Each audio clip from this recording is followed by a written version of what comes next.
amor do boneco. Ele, por sua vez, está até hoje procurando o seu grande amor. As histórias são assim mesmo. Acontecem assim, como muitas vezes na vida. E ele, Neco, de se apaixonar, Neco de se apaixonar, Neco de se apaixonar. E ele, Neco de se apaixonar, Neco de se apaixonar, Neco de se apaixonar. E ele, Neco, se no teatro eu não te atar, boneco, eu juro, vou me sarrafar. Eu não consigo viver sem teu dengo, meu mamulengo.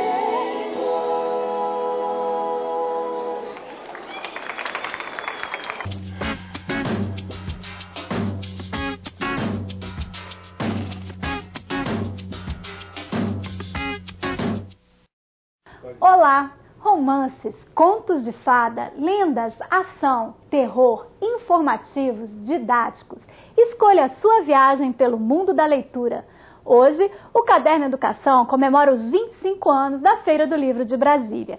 Veja como os alunos se divertem na feira itinerante e saiba o que as escolas fazem para incentivar o prazer da leitura. Vamos conhecer a história do livro e comemorar o centenário de Mário Quintana. A memória do poeta até hoje continua viva em poesias que encantam crianças e adultos.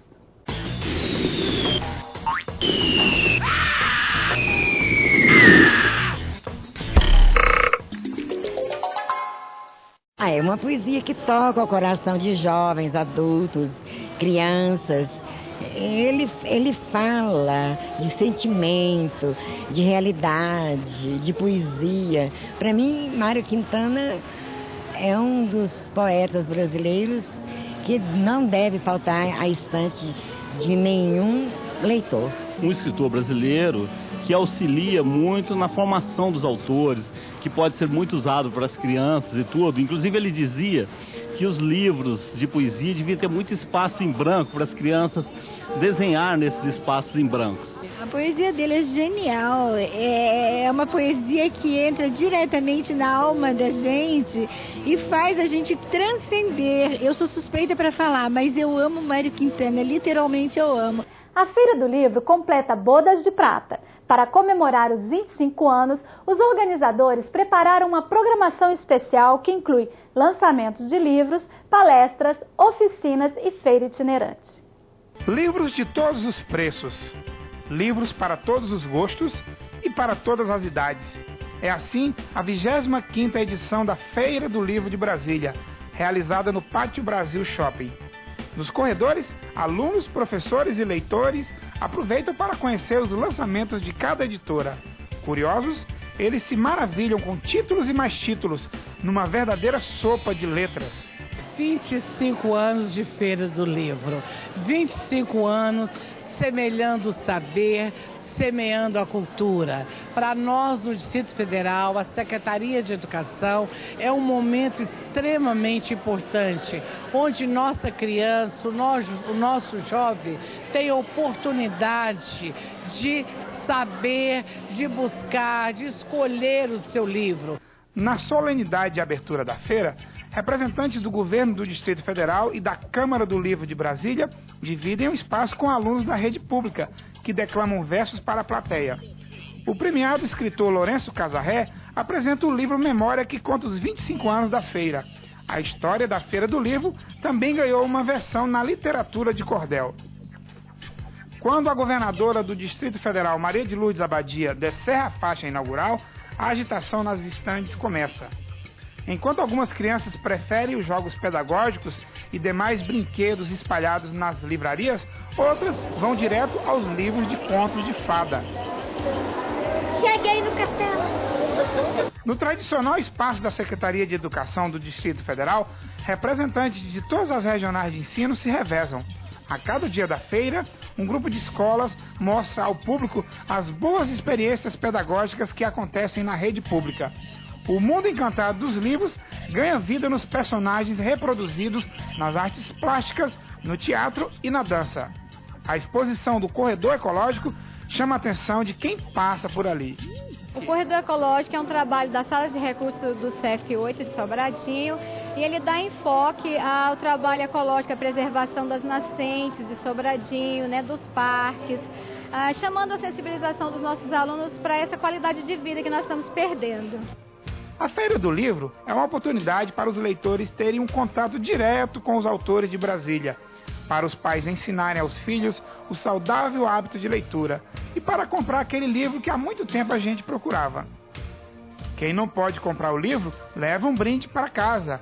A escritora Stella Rodopoulos, autora de A História de Gui, dentre outras histórias, falou de sua infância e doou mais de 1000 livros infantis. Eu conservo uma mágoa desde criança, porque eu fui muito pobre mesmo e não conseguia comprar livros, os meus pais não podiam. Então eu procurava sempre as bibliotecas. E então eu acho que é uma coisa muito boa que eu faço para o Brasil, para minha terra natal. Eu acho que é doar livros e vou fazer o máximo que Deus me dê mais vida para poder doar mais e mais. Mas não é só de literatura que vive a Feira do Livro. Na oficina de artesanato, alfabetizadores aprendem a utilizar o material reciclado. Atentos às explicações dos arte-educadores da ONG Gerânio, eles põem a mão na massa para encontrar formas de dinamizar o ensino na sala de aula. Aí a gente vai pegar a cola com o nosso dedinho, passa de um lado, espalha bem para não ficar, o papel não ficar enrugado, nem ele rasgar, né? Quando termina a oficina de reciclagem, começa a de educação ambiental. É uma proposta de estar oferecendo esse curso em todas as áreas de Brasília. E a área que a gente representa, onde o Sítio Gerano se localiza, onde a ONG Mão na Terra trabalha, é Taguatinga, Ceilândia e Samambaia. Então os professores vão lá uma vez por semana para aprender alguma modalidade de interesse do professor em relação ao meio ambiente. O escritor gaúcho Mário Quintana foi o homenageado especial da 25ª Feira do Livro. A obra do poeta foi interpretada em recitais e retratada em painéis feitos pelos estudantes. Nos últimos dias da feira, o corre-corre aumenta nos corredores. E os expositores se desdobram para atender a cada pedido sem perder o tradicional bom humor. Enquanto os pais aproveitam as últimas promoções, as crianças se divertem com os brinquedos e folheiam curiosas os coloridos livros infantis que continuam seduzindo os leitores de amanhã. O livro bem desenhado, o livro bem assim, explicado, cheio de fantasia, para esse coraçãozinho dos pequeninos, eu acho que é uma coisa que não morre nunca. Pode haver internet, pode haver muitas outras coisas mais, mas o livro não vai morrer.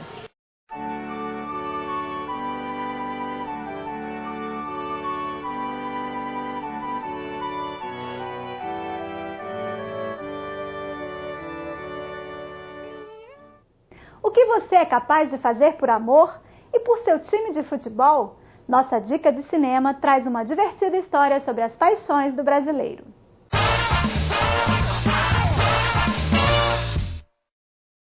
Na dica de cinema, a gente lembra ao espectador como é que ele escolhe um livro. Pelo título que lhe interessa, pelo autor do livro. É difícil escolher pela personagem. O personagem é ele que cria. Então, escolher filme pelo ator ou pela atriz é uma bobagem. Que o ator ou a atriz tem um contrato para representar um papel. Ele pode fazer bem ou pode fazer muito ruim. Se o papel é mal escrito ou dentro do contexto do filme a personagem é ruim, ele, coitado, vai fazer um trabalho muito ruim. Então a melhor dica para escolher um bom filme é escolher pelo diretor. Porque é ele que constrói o filme que vai para a tela. Um encontro mágico. A Feira do Livro Itinerante permite aos alunos da rede pública o contato com escritores. Desenvolver o gosto pela leitura é uma das grandes competências a serem construídas na escola. Bibliotecas, salas de leitura, internet, exposições e feiras são meios que ajudam os alunos a terem acesso à leitura. A Feira do Livro Itinerante é um desses momentos que aproxima os alunos do universo literário. Isso desperta demais a atenção deles, eles querem chegar perto, ver a pessoa, né? E descobrir que o autor também é uma pessoa de carne e osso, né? Eles podem fazer perguntas. E o mais importante mesmo é que a visita do autor desperta a atenção dos alunos para os outros livros do autor e também de outros autores, né? A Feira Itinerante é um programa da Secretaria de Educação em parceria com a Câmara do Livro do DF. Acontece ao longo dos 14 dias da Feira do Livro de Brasília e promove o encontro dos escritores com os alunos da rede pública. Esse trabalho é muito importante, porque nós autores, infelizmente, nós visitamos quase sempre escolas particulares, que são as grandes compradoras de livros, né? As visitas às escolas públicas já são mais escassas, né? E a não ser assim, projetos como esse, né? Que não só levam o livro ao leitor de classes menos favorecidas, mas também levam o autor. Bom, foi muito interessante, porque isso também é um incentivo para nós, né? Nós lemos os livros, depois conhecer um autor, isso também é um incentivo, e isso é muito bom. O programa atende às 14 diretorias regionais de ensino. São distribuídos mais de 2.000 livros. 14 escritores percorrem as escolas para divulgar e incentivar a leitura de obras literárias dos mais diversos gêneros. Porém, receber o autor na escola vai além de uma simples visita. É um prazeroso encontro com a literatura, a cultura, as histórias e as experiências do escritor. Eu, por exemplo, sempre procuro mostrar para eles como é importante a leitura na formação da gente, né? Mostrar como quem lê sabe mais, né? Como quem lê se aprende, quem lê tem condições melhores de estudar, de fazer um concurso. Então, eu fico muito contente com esse tipo de projeto. Para receber o escritor, a escola precisa fazer um trabalho a partir da leitura do livro. As 8ª séries do Centro de Ensino Fundamental 17 da Ceilândia, por exemplo, fizeram maquetes, pesquisas, paródia. Que não me surpreende. E o senhor, que o nome era Hendrik Verdeman, colocou o mapa dele na mochila do Tiago. Então, o Tiago encontrou esse mapa. Então, depois ele conheceu uma jovem mulher chamada Brigitte, que então eles juntos foram encontrar esse mapa, que eles achavam que estava cheia de barras de ouro e outras joias. O livro é muito interessante porque envolve vários temas, envolve crime, romance, suspense, né, devido à morte do holandês, envolve a alemãzinha, que o Tiago se envolve com ela, e envolve todo aquele clima do carnaval, é muito legal. Quando receberam um livro, eu falei que o autor viria à escola, né, eles se empolgaram. A princípio eles iriam ler o livro em casa, só que a gente começou a ler em sala de aula, e lemos o livro todo em sala de aula. Eles se empolgaram, queriam saber o que ia acontecer. Então, assim, o livro despertou o interesse dos meninos, gostaram muito do livro. Aí eu falei assim, gente, já que o autor vem, é legal que a gente faça alguma coisa para mostrar ao autor. Depois das apresentações, o autor contou um pouco da sua história e respondeu às perguntas dos alunos. Ele deu vários depoimentos sobre de quando ele viajava, e é muito interessante porque a gente aprende cada vez mais com isso que ele fala. Rogério sentiu-se tão à vontade com os alunos que ensinou um cântico africano que significa como estão, como vão, estou bem. Eles foram ler atrás de um tesouro, que era o tesouro de Olinda, e encontraram 2 tesouros, a cultura pernambucana, né, e o tesouro que o Tiago descobriu ao desvendar o mistério. Dessa forma, a feira itinerante cumpre seu papel. Leva o aluno a descobrir o prazer da leitura. Ayo, Sani Bonani, ayo, ayo, Sani Bonani, ayo, ayo.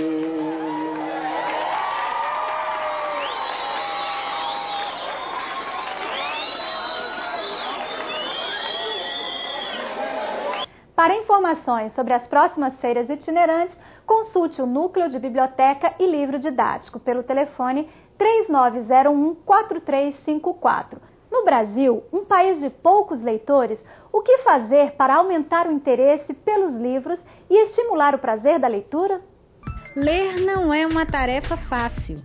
Exige domínio da língua, tempo, concentração e vontade de aprender e descobrir. É por meio da leitura que nos comunicamos de igual para igual com a humanidade. A leitura amplia conhecimentos, compartilha culturas, informa e diverte. Mesmo com tantos atrativos, a leitura não é uma rotina para a maioria dos brasileiros. De acordo com dados da Câmara Brasileira do Livro, 61% dos brasileiros com idade entre 15 e 64 anos têm pouco ou nenhum contato com os livros. Nessa faixa etária, somente 25% conseguem estabelecer relações entre textos longos. Como a nossa população tem um nível de escolarização muito baixo, não foi suficiente para formar o desejo da leitura, certo? Esse desejo nasce com a competência de leitura, com a oportunidade de ter acesso a livros interessantes, com a liberdade de escolher o que quer ler, né? Com a oportunidade e o tempo para ler na hora certa, o livro certo, o livro desejado, né? São muitos fatores que contribuem para formar um leitor. Muita criatividade. Essa é a bandeira das escolas para que o Brasil, no futuro, seja um país de leitores. Um exemplo é o projeto da Escola Classe 17 de Taguatinga. A proposta do Leitura e Escrita, Passaporte para a Cidadania, é introduzir os alunos no mundo dos autores. Cada sala de aula recebe o nome de um escritor. Os alunos estudam as obras, pesquisam a biografia e mantêm contato com aqueles que estão mais acessíveis. A gente já trabalhou o Pink, que é um livro de uma autora que a gente gosta muito, que já veio na nossa escola, né? Que é muito especial pra gente e pra todos nós, né? Ela veio aqui, falou com a gente, conversou com a gente, viu a nossa homenagem da nossa sala. A criança começa a ver o autor de forma diferente.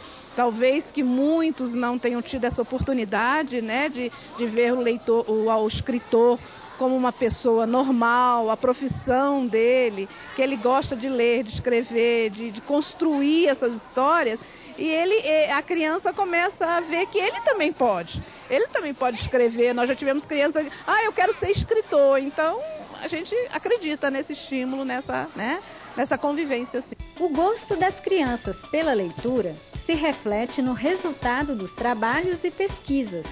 Nos eventos da escola, o projeto é uma presença importante. Eles expõem em murais e estandes as obras lidas, as descobertas, as histórias. Eu gosto que a gente trabalhou com a Emília, do ator Monteiro Lobato. Acho super legal, assisto todo dia. Qual é o sabor da leitura? Na Escola Classe 2 de Ceilândia, a leitura é motivo de festa. A escola promove o chocolate literário. Durante um mês, os alunos leem obras dos escritores locais.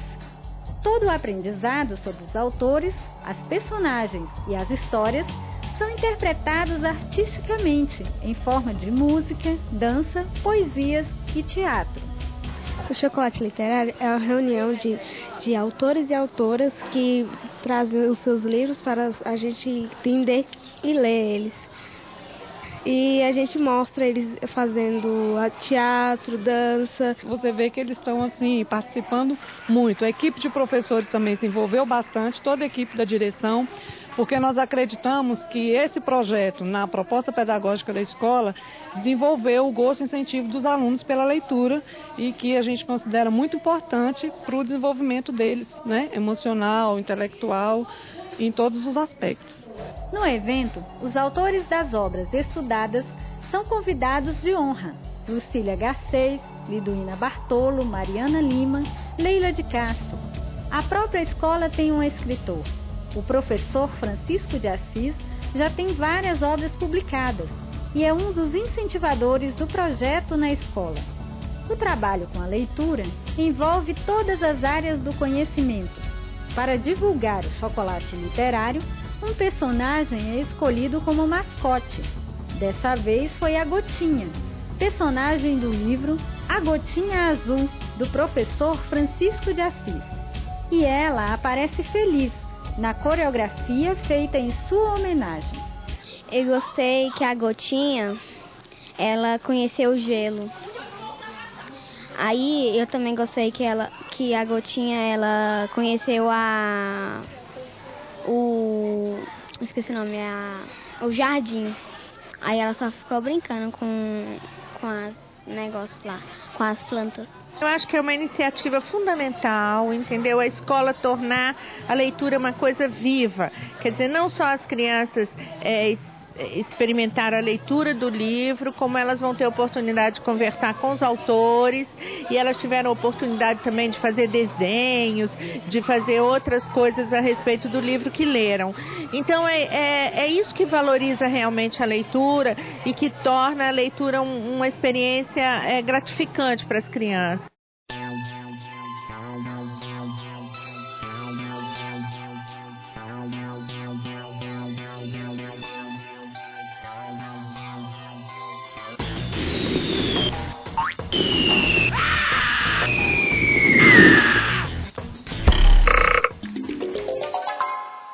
Adoro Mário Quintana, por acaso nós estávamos no momento ali vendo os livros dele, nesse instante, nós adoramos ele. Estou me lembrando aqui no pensamento que diz, não sei se do Mário Lago, que homenageava o Quintana, que dizia que falar de Quintana é ao mesmo tempo assoviar e chupar cana. Há muito tempo eu li alguma coisa, mas tem um versinho que eu acho que eu sou capaz de lembrar. Acho que é assim: todos esses que aí estão atravancando o meu caminho, eles passarão, eu passarinho. Sabe aquele amigo que você carrega em suas viagens, que é companhia nos momentos de solidão e é versado nos diferentes assuntos? Esse amigo chamado livro começou sua história há mais de 4.000 anos. Que tal conhecê-lo melhor? Fabricado a partir de folhas de palmeira, tábua de madeira, folhas de seda, o que hoje chamamos de livro surgiu em outros formatos na China e na Coreia no 2º milênio antes de Cristo. Também apareceu na Assíria e na Caldeia como placas de argila. Mas só no Egito é que ele surge em forma de rolo, escrito em papiro. Já imaginou como era ler um livro assim? Na Ásia Menor, na Grécia e depois no mundo romano, foi utilizado o pergaminho, que tinha como base a pele de animais. E quando surgiu o formato retangular, ainda tão adequado aos dias de hoje? Na época do imperador romano Augusto, teve-se a ideia de cortar o pergaminho em folhas, dobrá-las e cozê-las em cadernos ou códices. Já o suporte utilizado hoje, o papel, é uma invenção chinesa de uso generalizado desde o século I a.C. Na Europa chegou por volta do século XII o papel, né? E mesmo o papel ele passou por uma evolução ao longo dos séculos, né? Então os primeiros papéis eram feitos com trapos de linho, por exemplo. Isso foi antes do advento da celulose no século XIX. O próximo invento foi criado por Gutenberg no século XV. A imprensa de tipos móveis produziu muitas consequências para a cultura e a civilização ocidentais. Dessa época em diante, puderam ser reproduzidas cópias de livros com maior rapidez, de forma mais econômica e com um grau de perfeição nunca antes alcançado. E os livros produzidos entre 1450 e 1500 recebiam uma denominação diferente. Eram chamados de incunábulos. O incunábulo mais conhecido do período é a Bíblia de Gutenberg. Da imprensa à era eletrônica, toda divisão de trabalho é abolida, porque todo autor pode compor pessoalmente seu texto e escolher os destinatários. O leitor tem a possibilidade de ler na tela ou imprimir, conservar, transmitir a outros ou ainda jogar fora a informação recebida e, se quiser, pode responder tornando-se autor. Sendo assim, é possível prever a morte do livro? Na verdade, eu acho praticamente impossível, né, isso acontecer, porque, na verdade, a tecnologia, o livro eletrônico é mais como um complemento do que uma substituição, né? Essa coisa do contato que você tem com o papel é uma coisa mágica, que não vai ser substituída, né? Então, tanto que hoje em dia, quando você pega um texto na internet, né, a sua primeira reação é imprimir o texto e ler o texto impresso e não ler na tela, né? Então, eu acho que para acabar com o papel, para acabar com o livro como a gente conhece hoje em dia é praticamente impossível, talvez ao longo dos séculos, né? Nunca se sabe, mas eu acho muito difícil acontecer. Controvérsias à parte, o livro ainda conserva seu encanto. O livro é um objeto de prazer, certo? Eu ainda não consigo entender a leitura pela tela do computador. Eu acho que livro é aquele que você carrega, que você leva para a cama, que você coloca na bolsa, leva para onde você quer e abre em qualquer lugar e mergulha naquele universo, usufruindo emoções e sensações e pensamentos muito mais amplos do que o dia a dia pode te oferecer. O livro, para mim, começa na nossa cabeça, né? Começa nas histórias que a gente escuta e a gente vai formando um livro na nossa cabeça. Eu, por exemplo, nunca tive contato com livros quando era criança. Os livros que eu tive contato foram histórias que minha mãe contava para mim. Ela contava histórias maravilhosas e eu nunca vi um livro na minha vida. Então eu acho que o livro começa por aí, pelas histórias que a gente ouve, escuta, né? A escola é berço de criatividade e talentos. Bem perto de você tem um artista, um cantor ou um escritor. Hoje, a nossa dica de leitura vem de um professor da rede pública.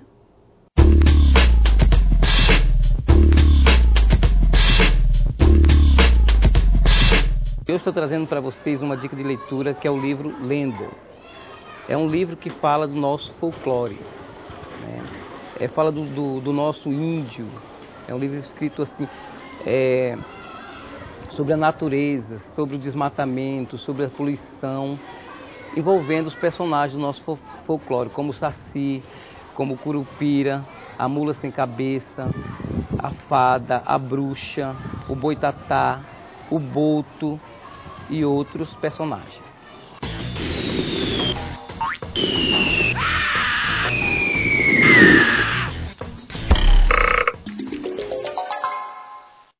Mário Quintana, acho que alguma coisa é o passarinho, né? Eles passaram, eu passarinho, né? Isso é o verso dele, Acabei de ler isso agora. Já ouvi falar e já tive o prazer de visitar a casa de Mário Quintana em Porto Alegre. Também, talvez porque eu seja autor também, mas talvez não, porque Mário Quintana eu acho que é uma paixão brasileira também, né? Aquele gaúcho maravilhoso que abdicou da popularidade para guardar um pouco do seu ostracismo e expandir isso tudo, eu acho, na poesia. O poeta Mário Quintana completaria 100 anos em 2006. Ele deixou mais de 50 livros adultos e infantis e se consagrou como o maior poeta gaúcho e um dos mais importantes da literatura brasileira.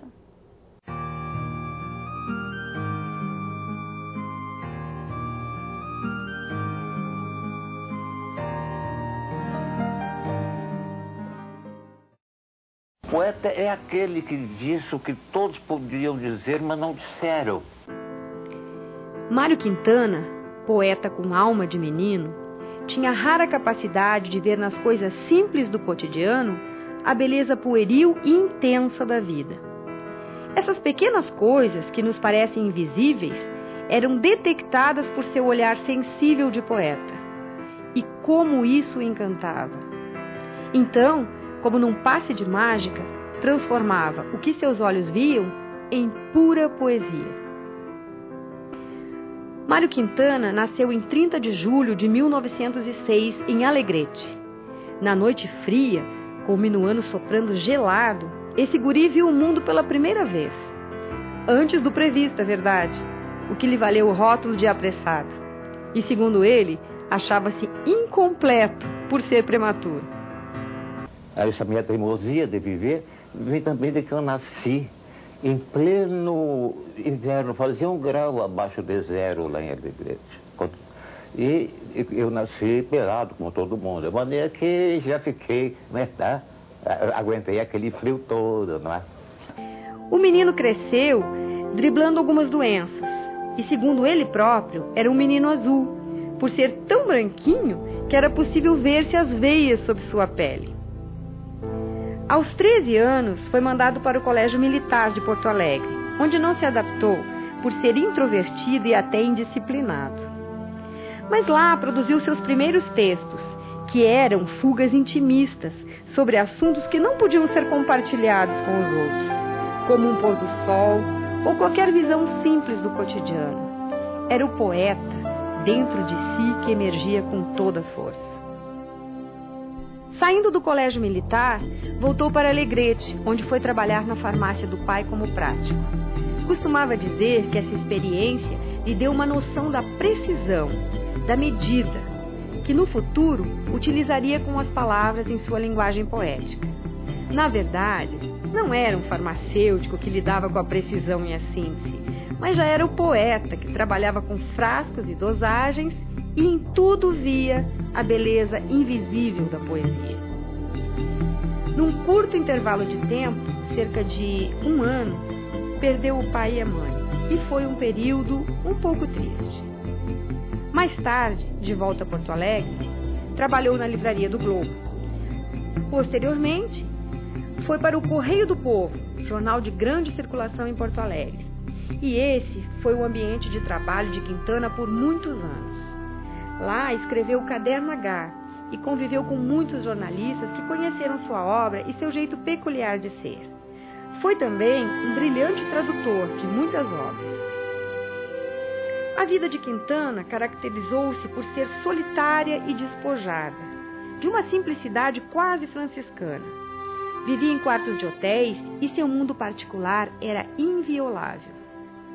Teve amores platônicos, que ficaram até conhecidos por todo mundo, como Greta Garbo, sua grande musa, que o prendeu às poltronas do cinema por infindáveis horas e até dias. Depois foi Cecília Meirelles, por quem nutriu imenso carinho e admiração. E por último, Bruna Lombardi ocupou também um lugar em sua galeria de musas platônicas. Quem conheceu Mário Quintana sabe que sua vida era sua poesia e vice-versa. Seu cenário, sem dúvida, foi Porto Alegre, cidade que não deixava quase nunca, e da qual já fazia parte como a paisagem. Passear por suas ruas, seus becos, tomar café num bar da esquina, andar por onde seus pés e seu coração o levavam. Era o cotidiano desse poeta gaúcho tão singular. Mas o tempo, que é inexorável, foi passando para ele também. E o mais importante é que esse vovô dos poetas sempre se manteve criança. Criança no olhar, criança no sentir. Um poeta menino. Assim era Mário Quintana. E nenhum poema retrata melhor sua vida como esse, em que ele fala do passar do tempo. A vida é uns deveres que nós trouxemos para fazer em casa. Quando você vê, já são 6 horas, há tempo. Quando você vê, já é sexta-feira. Quando você vê, passaram 60 anos. Agora é tarde demais para ser reprovado. E se me dessem um dia uma outra oportunidade, eu nem olhava o relógio. Seguia sempre em frente. Iria jogando pelo caminho a casca dourada e inútil das horas.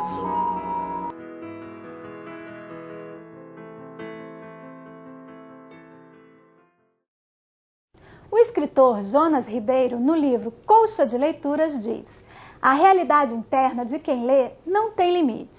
E o próprio ato de ler alarga a espiritualidade, propicia a felicidade e coloca as respostas e soluções de que o leitor precisa a seus pés.